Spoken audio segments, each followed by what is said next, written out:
دوای ئەوەی کە ڕەوشی هەڵکشان و پەرەسەندنی توشبووان لە هەرێمی کوردستاندا بەرەو زیادیە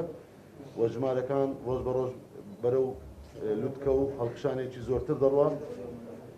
بەداخەوە کە دوێنێ لە ماوەی بسار کاتژمێری ڕابردوو زۆرترین ژمارە جارێشتر تۆمار کرا لە هەرێمی کوردستان هاوکاتە لەگەڵ ئەوەی کە لە عێراقیشدا هەمان ژمارەکان زۆر زیاتر و توشبوون و بارودۆخەکە بەرەو بارودۆخێکی زیاتر و خراپتر دەچێت لە هەرێمی کوردستاندا بارودۆخی ڕەنجی نارنجی تۆخ کە چەند پلەیەکی زۆر کەم ماوە بگەین بە بارودۆخی ڕەنجی سۆر کە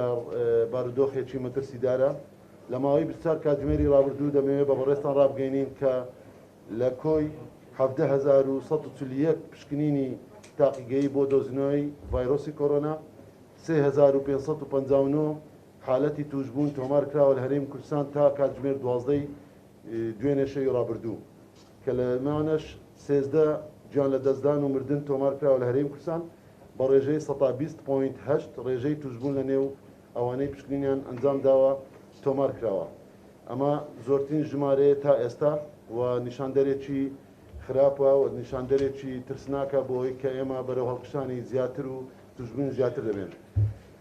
لە نێو ئەو توشبوانە لە ماوەی 4 کاتژمێری ڕابردوو تەنها 1041 حالەتی چاکبوونەوە هەبووە واتە ئەگەر لێکی بدەینەوە 3 هەندی چاکبوونەوە توشبوون هەیە.